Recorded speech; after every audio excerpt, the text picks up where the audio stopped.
2016 දෙක කොටස තුන්වෙනි ප්‍රශ්නේ දෙක කොටස අපිට වෙබ් පිටුවක් දීලා තිනවා. ඒ වෙබ් පිටුවට අදාළ HTML කේතය දීලා තිනවා. මේ කේතයට අදාළව හරි පිළිතුරු තමයි මේකදී අපි හොයාගන්න ඕනේ. ඔව්. right. මේක ලයිස්ට්ක් අපිට දීලා තියෙනවා. මේ ලයිස්ට්ුවේ අපි අවශ්‍ය මොකක්ද කියන එක තෝරගන්න ඕනේ ලේබල් අංකයත් එක්ක.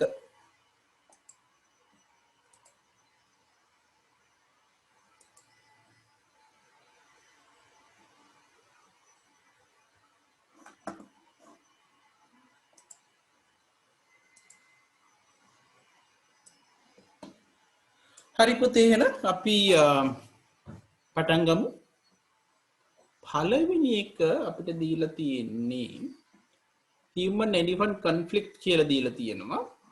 ඒක head එක යටතේ එක කියන එක දීලා තියෙනවා. මොකක්ද එන්න ඕනේ උත්තරේ තමයි අහන්නේ. මෙන්න මේ දීලා තියෙන ලයිස්ට් එක.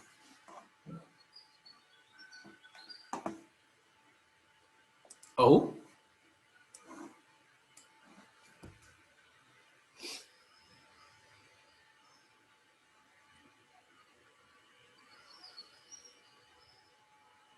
ඔව් කාව්‍ය කියනවා වගේ මොකක්ද දෙන්න ඕනේ? අපි දන්නවා වෙබ් පිටුවක තියෙන කොටස් දෙකයි head සහ body කියන කොටස. ඒතර head එක ඇතුලේ තියෙන එක අපි දැන්ට කතා කරේ title කියලා කියන එක. ඒක නිසා පුතේ මෙතනදී අපි මේක ගත්තොත්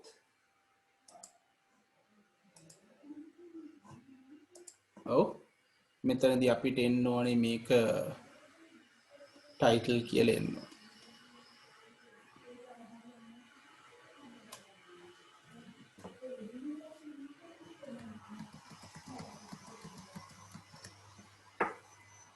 පළවෙනි එක අපිට එන්න ඕනේ title කියලා.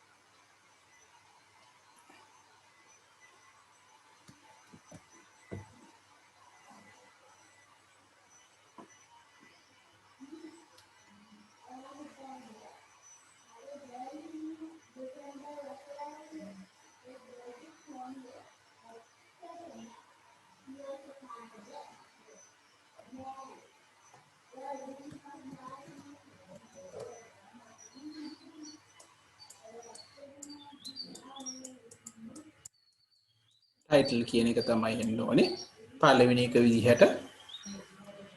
ඒ කියන්නේ ඊට පස්සේ 2 3 4 කියන එක පුතාලා බලුවොත් human elephant conflict in Sri Lanka.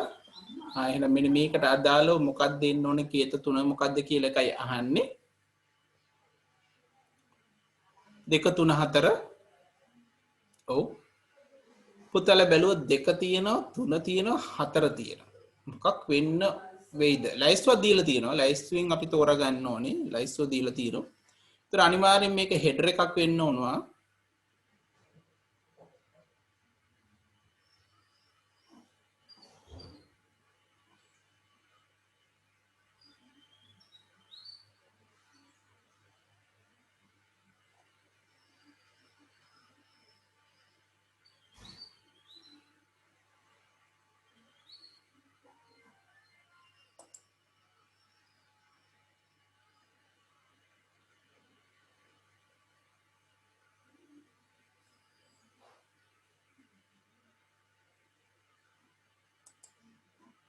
හරි.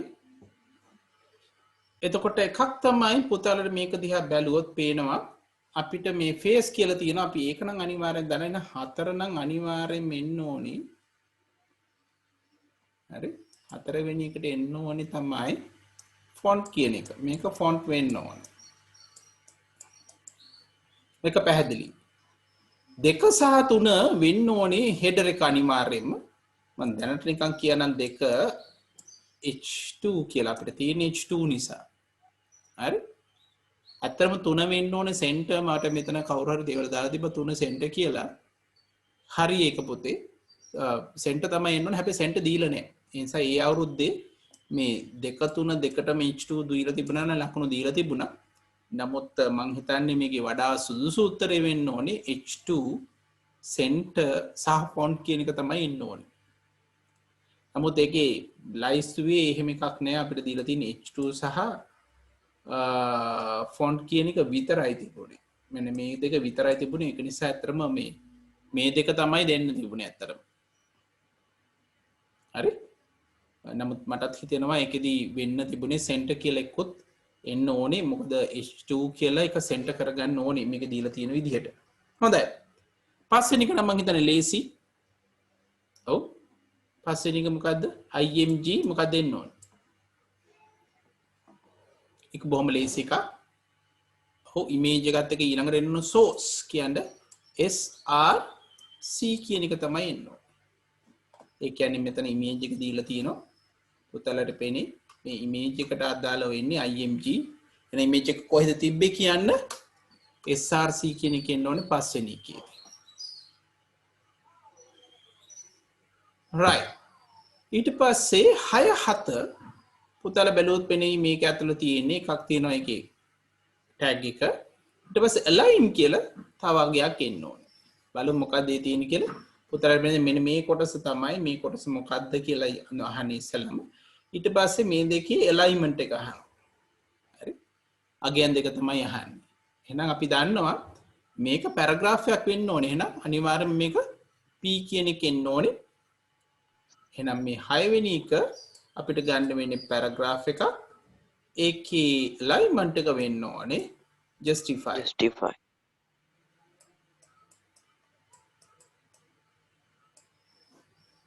හරි. දෙයි 6 7 අවසාන එක 8 තියෙනවා. පුතල දන්නවා ඒක link එකත් එක්ක ඒ ගාවට පස්සේ anchor කියන එකයි මේකේ email address එකට අදාළව අපි කියන hyper reference href කියන තමයි එන්න ඕන පුතේ. එහෙනම් ඔන්න ඔය ටික තමයි උත්තර. කාව්‍ය මට උත්තරේ බල තියෙනවා, බිනුවරේ බල තියෙනවා. බිනුවර එකේ උත්තර කීපයක් තියෙනවා මම හිතන්නේ හදාගන්න. නදිත් උත්තරේ වල තියෙනවා. නදිත් පුතේ චුට්ටක් චෙක් කරගන්න මොනවද දෙන්න ඕනි කියලා. අන්තිම ටික හරි. මම හිතන්නේ ඔය 2 3 4 තමයි ටිකක් පැටලෙන කොටස් තිබුණේ. හොඳයි. අපි එන්න 2016 දෙක කොටස 4 වෙනි ප්‍රශ්නේ.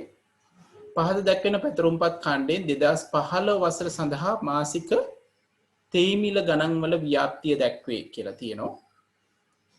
මේක අදාළ කරගෙන උත්තර ලියන්නේ අහන්නේ මේක අහනවා 2015 වර්ෂය සඳහා තේමිල ගණන සාමාන්‍ය අගයේ දැක්වීම සඳහා 2015 සාමාන්‍ය මිල කියලා තියෙනවා. මෙන්න මෙතෙන්ට එන්න ඕන අගය අහනවා. 2015 කිව්වහම පොතේ බලා ගන්න 2015ට අදාළ දත්ත කොටස් තියෙන්නේ මෙන්න මෙතන. මේ කොටසට අදාළව එකතුවයි අහන්නේ සාමාන්‍ය අගයයි අහන්නේ. ඒකට අදාළ ෆන්ක්ෂන් එක ෆන්ක්ෂන් 1 සෙල් 1 සෙල් 2 අගයන් තමයි ලියා දක්වන්නේ කියලා කියන්නේ. ඔව්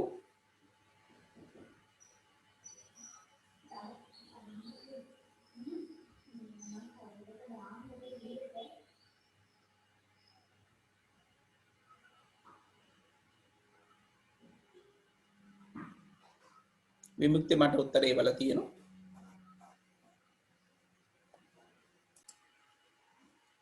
මේකට පුතේ අපි පිළිතුර බැලුවොත් මෙතෙන් තමයි අපිට උත්තරේ එන්න ඕනේ. එහෙනම් මෙතන සමානයි.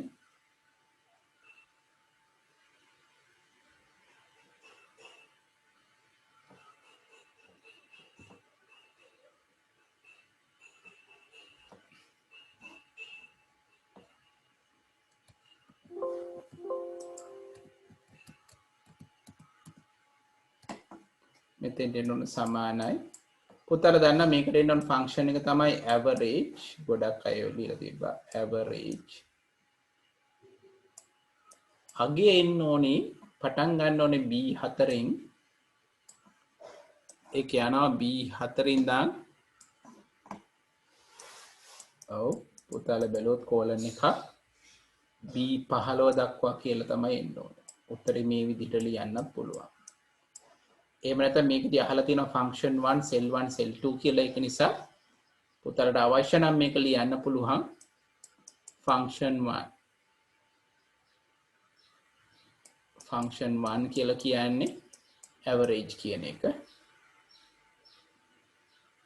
average ෂෙල් 1 කියලා කියන්නේ අපි දන්නවා B4 ෂෙල් 2 කියලා කියන්නේ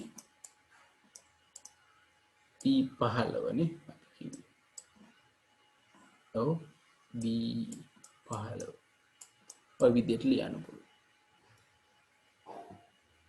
right දෙවෙනි එකට යමු දෙසැම්බර් මාසය සඳහා සාමාන්‍ය මාසික තේමිලේ වෙනස අපි දෙසැම්බර් මාසයේ මිල ගත්තොත් ඒක හොයන්නේ මිල ගණන් වල වෙනස ඒ කියන්නේ මේ මෙතන තියෙන මේ වෙනස හොයන්න අපි කරන්නේ දෙසැම්බර් මාසයේ මිල අඩු කරන නොවැම්බර් මාසයේ හරි එහෙනම් 2015 දෙසැම්බර් මාසයේ මිලෙහි වෙනස C15 C15 කියලා කියන්නේ මෙන්න මෙතනදී මෙන්න මෙතෙන්ට අවශ්‍ය අගය තමයි අහන්නේ ඔව් වෙනස හොයන්න මොකක්ද අපි ලියන්න ඕන සූත්‍රය කියලා අහනවා මේකේ මේ ෆන්ක්ෂන් තියලා තිබුණාට පටල ගන්න එපා මේකේ තියෙන අඩු කිරීමක් ඒ නිසා මොකක්ද උත්තරේ එන්න ඕනේ සරලව ගත්තොත් අපිට කියන්න පුළුවන් සමානයි කී අඩු කිරීම කීයද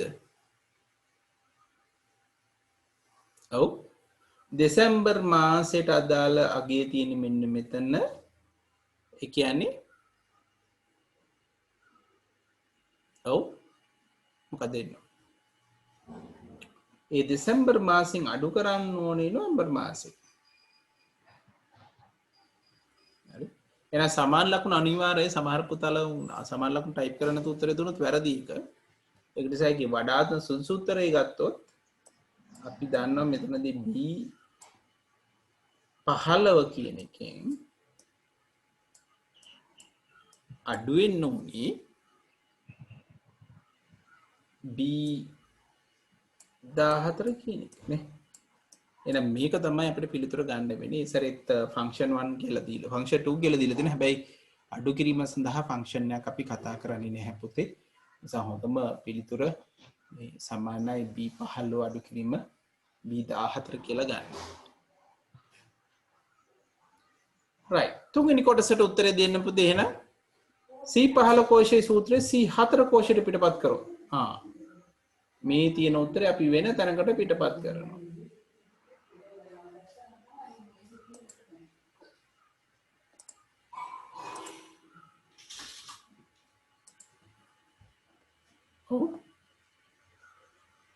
B15 C15 අපි කොපි කරනවා C4ට මෙන්න මෙතෙන්ට පිටපත් කරොත් මොකක්ද එන්නේ කියලා අහනවා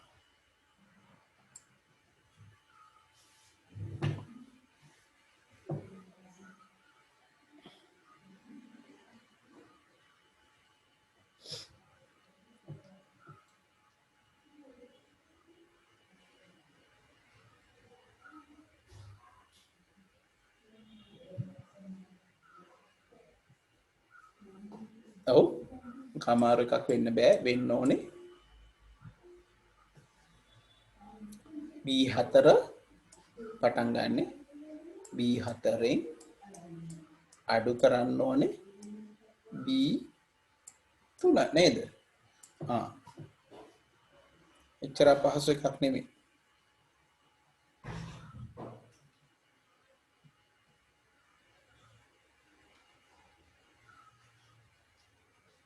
right ඊළඟ එකට යමු 2015 වසර සඳහා සාමාන්‍ය මාසික තේමිලෙහි විචලනය පෙන්වීම සඳහා පැතුරුම්පත් මෘදුකාංග වල ඇති සුදුසු ප්‍රස්ථාර වර්ග දෙකක් අහනවා පුතේ මේ වෙනස දක්වන්න මේ වෙනස මේ මාසික තේමිලෙහි විචලනය මාසික තේමිල කියලා කියන්නේ මෙන්න මෙතන මෙන්න මේ කොටසේ වෙනස දක්වන්න වඩා සුදුසු ප්‍රස්ථාර වර්ග දෙකක් අහනවා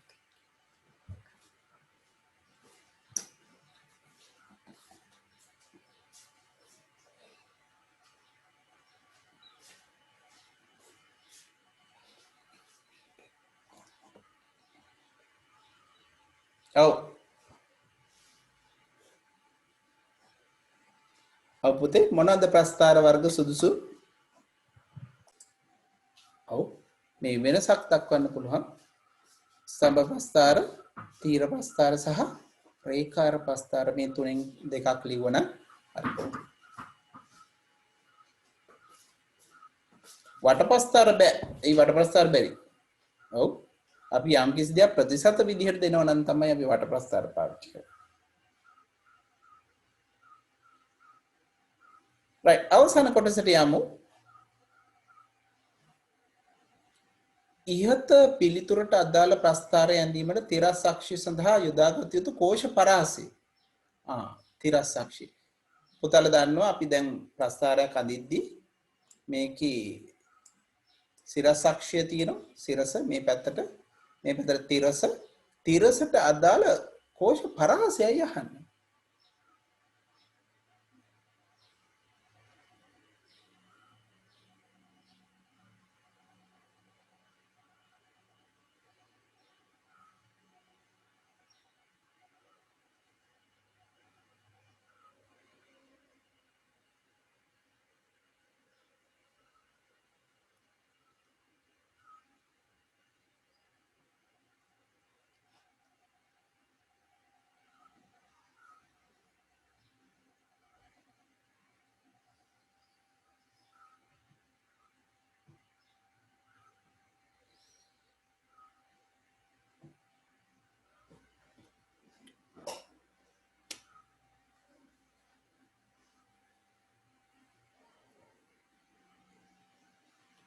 ඔව් එක පැත්තකට එන්න ඕනේ මාස නේ මාසය කියන එක තමයි එන්න ඕනේ මාසය අනික එන්න ඕනේ මිල මෙතන ඉන්නේ මිල සමයි සිරසකේ. ඒතර මාසයට අදාළව අපිට ඕනේ 2015 right 2015 වර්ෂයට අදාළව තියෙන මාසේ. ඒතර 2015 මාසයට අදාළව අපි බලන්න ඕනේ මොනවද එන්නේ. එහෙනම් මොකද උත්තරේ ඉන්න ඕන? ඔව් 2015 මාසයට අදාළව ජනවාරි ඉඳන් දෙසැම්බර් දක්වා කෝෂ පරාසය තමයි අපි තිරස් අක්ෂය සඳහා ගන්න වෙන්නේ. ඒ කියන්නේ 2015 ජනවාරි ඉඳන් 2015 දෙසැම්බර් වෙනකම් අපි කෝෂ පරාසය දුන්නොත් කෝෂ පරාසය වෙන්න ඕනේ. ඔව් මේ පරාසය ඒ කියන්නේ කීනද 4 සිට අපිට එන්න ඕනේ E15 දක්වා. E4 සිට E15 දක්වා කියන කෝෂ පරාසය තමයි එන්න ඕනේ.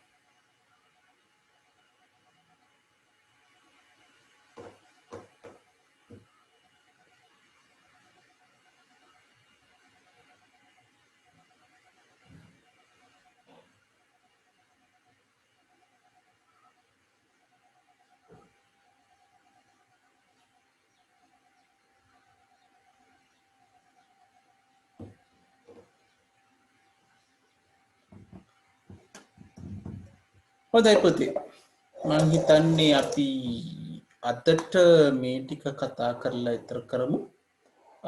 පස්වෙනි එක අපිට පුළුවන් වෙයි කරන්නේ පස්වෙනි එකට යමු දෙන්න. හරි පස්වෙනි එකත් කරලා නතර කරමු පුතේ. පස්වෙනි එකට යමු එහෙනම්. පස්වෙනි ප්‍රශ්නේ. ඔව් ප්‍රශ්නේ කියමු. එක්තරා පාසලක තූර්ය වද්ද කණ්ඩායම සතුව තූර්ය භාණ්ඩවල එකතුවක් තිබෙන අතර තමන්ට තූර්ය භාණ්ඩ නොමැති එහෙත් තූර්ය වාදන කණ්ඩායම් සහභාගී වීමට කැමති සිසුන්ට එම තූර්ය භාණ්ඩ ලබා දෙනු ලැබේ. තූර්ය භාණ්ඩ ලබා දීම කළමනාකරණය සඳහා තූර්ය වාදක කණ්ඩායම දත්ත සමුදායක් නඩත්තු කරයි. එම දත්ත සමුදාය පහත දැක්වෙන වගු වලින් සමන්විත වේ. තූර්ය භාණ්ඩ වගුව ශිෂ්‍ය වගුව ලබා ගන්නා වූ වගුව. ඉහත දත්ත සමුදාය ප්‍රාථමික යතුරු දෙකක් ඒවායේ වගුවල නම්ද සමග ලයිස්තුගත කරන්න කියලා තියෙනවා. ඔව් මුලින්ම මතක තියාගන්න මොකද්ද ප්‍රාථමික යතුරක් කියලා කියන්නේ. ප්‍රාථමික යතුරක් කියන්නේ කුමක්ද? අපි දන්නවා වගුවක රෙකෝඩ් අනන්‍යව හඳුනා ගැනීමට භාවිතා කරන්න පුළුවන් ක්ෂේත්‍රයක් හෝ ක්ෂේත්‍ර කිහිපයක් තමයි අපි ප්‍රාථමික යතුරු කියලා ගන්න. එහෙනම් අපි ඉස්සෙල්ලම ගියොත් ඉන්ස්ට්‍රුමන්ට් ටේබල් තූර්ය වාදක වගුව මොනවද තියෙන IID ඉන්ස්ට්‍රුමන්ට් ID කියන එක අනන්‍යද කියලා බලන්න පුළුවන්. ඉන්ස්ට්‍රුමන්ට් කියන එක බලන්න පුළුවන්. ලැබුණු දිනේ බලන්න පුළුවන්. අපි දන්නවා මේකෙදි මේ IID තමයි වඩා සුදුසු ප්‍රාථමික යතුර වෙන්නේ. එහෙනම් මේ හරි උත්තරේ පුතාලා දීලා තියෙනවා. හරි. ඊළඟට ශිෂ්‍ය වගුව ගත්තොත් ශිෂ්‍යයන්ගේ නම අපි දන්නවා වෙන්න බෑ, ග්‍රේඩ් එක වෙන්න බෑ, ඕන තරම් ළමයි ඉන්නවා. එහෙනම් මේ ස්ටුඩන්ට් ID SID කියන එක තමයි ප්‍රාථමික යතුර වෙන්නේ. එහෙනම් ශිෂ්‍ය වගුවේ ප්‍රාථමික යතුර වෙන්නේ SID කියන එකයි. ඊට පස්සේ ලබා ගන්නා වගුව ගත්තොත් හරි, එහෙනම් එක දිනයකදී ලබාගෙන එක ඉන්ස්ට්‍රුමන්ට් එකක් නම් පුතාලට තේරෙනවා ඇති මේ කිහිපයක් එකට සම්බන්ධ කරන්න ඕනේ. ඒ කියන්නේ සංයුක්ත යතුරක් තමයි අපිට ලැබෙන්නේ මේකෙදි. සංයුක්ත යතුරක් තමයි ලැබෙන්නේ. එහෙනම් මම හිතන්නේ මේකෙදි අපි මේ සියල්ලම එකතු කරන්න සිද්ධ වෙනවා. හරි, පුතාලට පෙනේ මේ දෙකම තියෙන. ඒ කියන්නේ මේකෙදි ප්‍රාථමික යතුර ඉන්න නම් මේ තුනම සම්බන්ධ කරන්න ඕනේ. ඒ කියන්නේ දිනය, ඉන්ස්ට්‍රුමන්ට් ID, SID මේ තුනම ඉන්න අවශ්‍ය වෙනවා. තුන්වෙනි එක සඳහා ප්‍රාථමික යතුර අවශ්‍ය වෙන්න නම්. හොඳයි. දෙවෙනි එකට යමු. ඊයත දත්ත සමුදාය ප්‍රාථමික යතුර කිව්වා 2016 දෙසැම්බර් 2 වෙනි දින පාසල් තූරේ වාද කණ්ඩායම පරිත්‍යාග ලෙස බෙර හම්බුණයි කියලා කියනවා. හරි? බෙර හම්බුණයි කියලා කියනවා. දෙකක් හම්බුණාලු. දත්ත සමුදාය කුමන වගු යාවත් කාලේ කරු වන්නේද කියලා අහනවා. දත්ත සමුදාය කුමන වගු යාවත් කාලේන කළ යුතු වන්නේද කියලා අහනවා. දත්ත සමුදාය වගවල යාවත් කරනද පේලි ලියා දක්වන්න කියලා අහනවා. මුලින්ම අහනවා බෙර දෙකක් හම්බුණයි කියලා. හරි, බෙර දෙකක් හම්බුණා මොකේටද දාන්න ඕන? දිනෙත් දීලා තියෙනවා. එහෙනම් අපි දන්නවා ඒක හම්බෙන්න ඕන කොහෙටද? ඔව්, ඉන්ස්ට්‍රුමන්ට් ටේබල්. එහෙනම් මේක ඉන්ස්ට්‍රුමන්ට් ටේබල් කියන එකට තමයි එන්නේ. එහෙනම් මේක ඉන්ස්ට්‍රුමන්ට් කියන එක තමයි එන්නේ.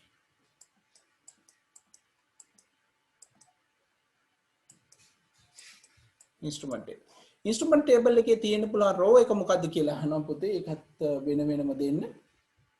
ඔව්, ඩ්‍රම් දෙකක් හම්බෙලා තියෙනවා. ඒ නිසා ඒ දෙක වෙන වෙනම දෙන්න. මොනවද දෙක? අපිට කියන්න පුළුවන් I004 පළවෙනි එක ඩ්‍රම්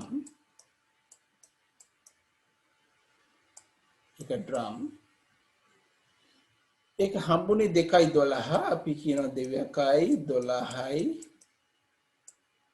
2016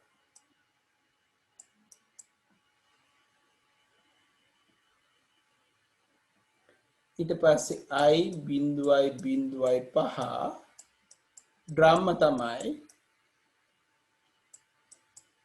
ඊට පස්සේ 2.12යි 2016 කියලා එන්න. එහෙනම් මේ දෙකම එන්න ඕනේ.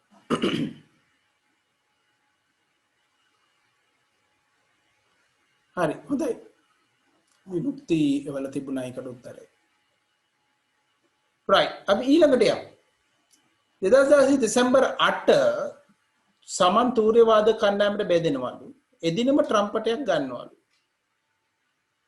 මොන වගුද යාවත් කාලීන කරන්න ඕනේ කියලා අහනවා. මොන වගුද? ඔව්, මොන වගුද එන්න ඕනේ?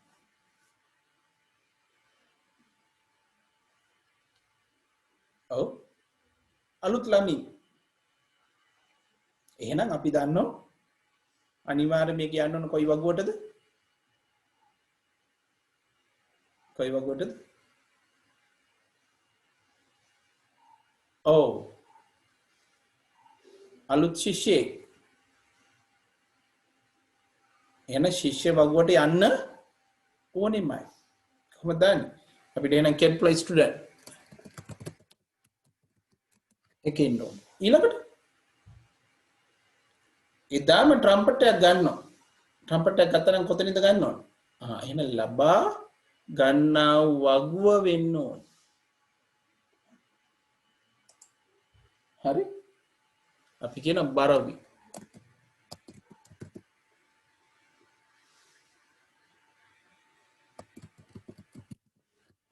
මේ දෙක තමයි එන්න ඕනේ. එහෙනම් මේ දෙකේදී තමයි තියෙන්නේ. පේලි දක්වන්න කියලා තියෙනවා. මොනවද මේ වගවල පේලි? ඔව් ස්ටුඩන්ට් ටේබල් එකේ කොහොමද එන්න ඕන? ඔව් මම මෙතන ටයිප් කරන ස්ටුඩන්ට් ටේබල් එකේ එන්න ඕන කොහොමද? S කොහොමද එන්න ඕන? 006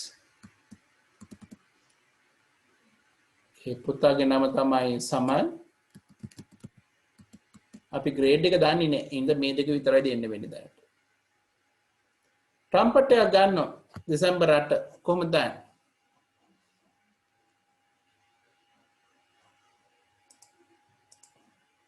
ඔව් දෙසැම්බර් 8 වෙනිදා ගන්නෙ.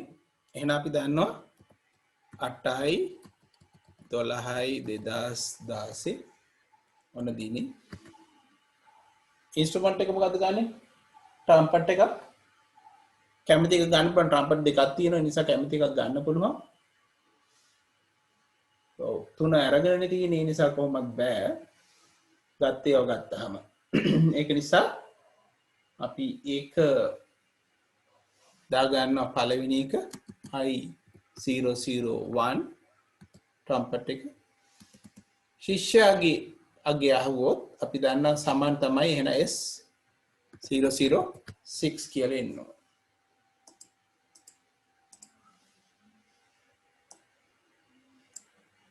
හරි. එහෙනම් මේක තමයි අගය වෙනස් වෙලා එන්නේ. ওই විදිහට අපිට ලබා ගන්න පුළුවන්.